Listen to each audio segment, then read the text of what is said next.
नमस्कार, आपण पाहतो आहात युग बदल न्यूज मराठी। वृक्षारोपण करा स्वतःच्या अस्तित्वासाठी। ग्रीन ब्रिगेड अध्यक्ष विवेकजी पारसकर। पृथ्वीवरील प्रत्येक सजीवाला जीवनासाठी ऑक्सिजनची गरज असते। झाडे हवेतील कार्बन डायऑक्साईड शोषून घेतात आणि ऑक्सिजन बाहेर टाकतात। त्यामुळे झाडे आपल्या जीवनासाठी अत्यंत आवश्यक आहेत। वातावरण बदलामुळे पावसाची अनिश्चितता वाढली आहे। जागतिक तापमानातील वाढीमुळे पृथ्वीवरील मानवाचं सजीवाचं अस्तित्व धोक्यात आलं आहे। वाढती लोकसंख्या, वाहनांचा अतिवापर, त्यामुळे निर्माण होणाऱ्या प्रदूषणामुळे शहरात श्वास घेणं कठीण झालंय।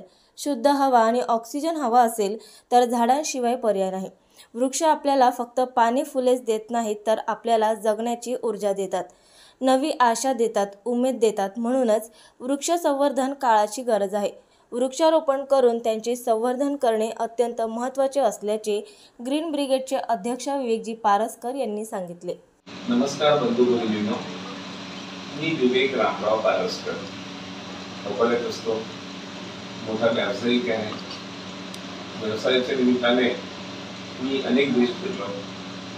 त्या देशात फिरताना तापमान पाहून आणि अकोल्याचे तापमान पाहून असं जाणवलं की अकोल्यामध्ये तापमान खूप जास्त आहे। आपल्याला कल्पना आहे की भारतामध्ये अकोल्यात सर्वात जास्त तापमान असते आणि या वाढत्या तापमानाविषयी नुसतं चर्चा होत असते, कोणी काही करायला तयार नाही। केंद्र सरकार काही करत नाही, राज्य सरकार काही करत नाही, येणारे जिल्हाधिकारी इथे येतात पण वृक्षारोपणाकडे लक्ष देत नाही। वन खातं आहे, वन खातं पण झोपून आहे। तिच्या पद्धतीने वृक्षाची लागवड होते आणि त्यामुळे तापमान वाढतच आहे। हे जाणताच सुमारे 15 वर्षांपूर्वी मी वृक्षारोपणाच्या क्षेत्रात स्वतःला झोकून दिलं। गेले 15 वर्ष मी सातत्याने वृक्षारोपण करतो आहे। सुरुवात मी माझ्या कुटुंबापासून केली आणि असं वाटलं लोक जुळले, पण लोक एवढा वेळ काढू शकत नव्हते। लोकांना तापमानाची सिरियसनेस माहीत होती, ऑक्सिजनचं महत्त्व पण माहीत नव्हतं। नंतर मी तेव्हापासून एकटा या क्षेत्रात काम करतो आहे। मित्रांनो, आता कोविडची पण सुरुवात झालेली आहे। आपण बातम्या पाहतो, कोविड येतो आहे नुसतं बातम्या येतात। लोक मास्क विकत घेतात आणि मास्कचा काही उपयोग होत नसतो। कोविडमध्ये सर्वात मोठी आवश्यकता असते ऑक्सिजनची। आपण पहिल्या मागच्या वेळेस ऑक्सिजनचे सिलेंडर्स न मिळाल्यामुळे लोक वारले होते। औषध आहेत, पैसे आहेत, पण ऑक्सिजन जर नाही आहे तर त्या ऑक्सिजनमुळे माणसाला खूप वेदना होतात। पर्यावरणामुळे, झाडांमुळे ऑक्सिजन मिळतो हे इयत्ता पहिली शिकवतात। मी पण पिलेला होतो, पहिलीला आमचा धडा होता की वृक्ष ऑक्सिजन देतात, परंतु वृक्ष ऑक्सिजन देतात एवढं सांगून सर्व काही थांबते आहे। वृक्ष लावण्याच्या पायी कुणी जात नाही आहे। परदेशामध्ये अशा टीम्स आहेत की त्या बस 12 महिने वृक्ष लागवड करत राहतात, संध्याकाळी जाऊन रिपोर्टिंग करावं लागते। ट्रकमध्ये रोपं टाकतात, मशीन टाकतात आणि रोपं लावत जातात, त्याचे वृक्ष तयार होत जातात। आपल्या इथे वृक्ष लागवडीची गंभीर समस्या आहे आणि परदेशामध्ये मात्र अमेरिका, जपान, रशिया येथे झाडं कटाई केली जात आहे। तेथील फॉरेस्ट एवढे डेन्स आहेत, एवढे दाट आहेत फॉरेस्ट तिथले की झाडांचं थिनिंग करावं लागते। थिनिंग करून दुसरं झाड मोठं व्हावं, एक झाड कापावं लागते। अशी परिस्थिती असताना देशात मात्र चुकीच्या दिशेने सर्व काही चाललेलं आहे। आता 5 जून हा पर्यावरण दिवस आहे। 7 जूनला पाऊस येत असतो असं म्हणतात, परंतु निसर्गात झालेले बदल इतके गंभीर झालेले आहे की पावसाळा हा 7 जूनला न सुरू होता 7 जुलैच्या आसपास सुरू होतो।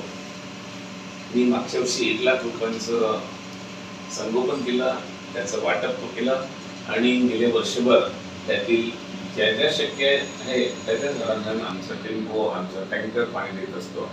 त्यासाठी मी एक वेगळी टीम तयार केलेली आहे। ग्रीन ब्रिगेडची टीम जे रोपं आम्ही लावलेत त्या रोपांची मी संगोपन करते, त्यांचं कटिंग पण करते आणि त्यांना पाणीच देत असते। मध्ये जर 2-4 झाडे एका लाईनचे, एका रोडचे जर जळाल्याचं आढळून आलं तर आम्ही ते झाडांची मदत काढत असतो झाडं लावून। मित्रांनो, यावर्षी पण मी अनेक वृक्षांचा संकल्प केलेला आहे। जेवढं शक्य होईल माझ्या तरी तेवढं शक्य करतो। माझी कुठली चॅरिटेबल संस्था नाही, सरकारकडून मी 1 रुपया घेत नाही किंवा परदेशातूनही मी कोणती मदत घेत नाही 1 रुपयाची। माझ्या संसारातून काटकसर करून ते 2 पैसे मी या वृक्षारोपण रेट लावत असतो. माझं पाहून 10 वृक्षारोपण करते तयार झालेले आहेत. ते त्यांच्याकडून मी काम करते आहेत, मी त्यांना सपोर्ट करत असतो, त्यांचा सपोर्ट पण मागत असतो.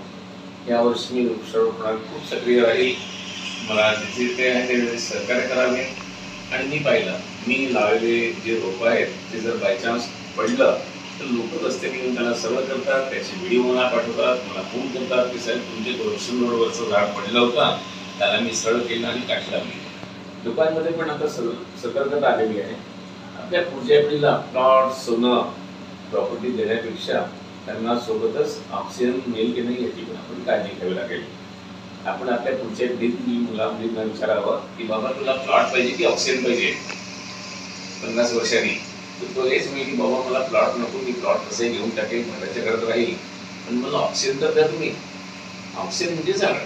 आपली देशाप्रती, कुटुंबाप्रती, आपल्या शहराप्रती आपलं कर्तव्य आहे की आपण जास्तीत जास्त वृक्षारोपण करून तापमानामध्ये घट करावी लागेल, पावसाची शक्यता वाढवावी लागेल आणि ऑक्सिजन आपल्या वातावरणात सोडावं लागेल.